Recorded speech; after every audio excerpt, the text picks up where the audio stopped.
Embark on a voyage through time at Toledo's National Museum of the Great Lakes, where shipwrecks, historic freighters, and icy adventures reveal the untold stories of America's inland seas. Welcome aboard the Colonel James M. Schoonmaker, located in downtown Toledo, Ohio.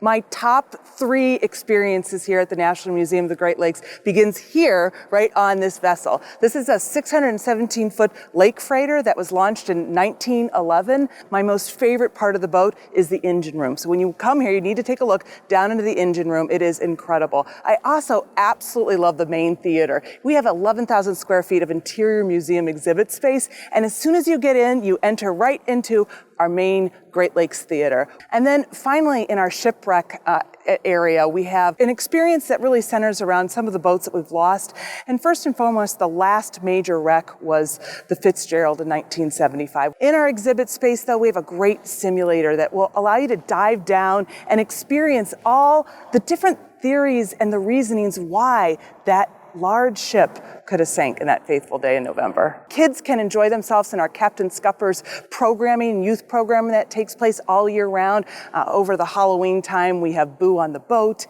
In Christmas time, we have the Christmas tree ship that comes. When we opened up here in Toledo, we really created a top-notch Smithsonian quality museum and a museum experience for people to just come in. And I know as soon as people walk in those front doors, they are astounded by what they see. And so come on aboard, come and visit us. You can contact us by going to our website at nmgl.org or by giving us a call at 419-214-5000.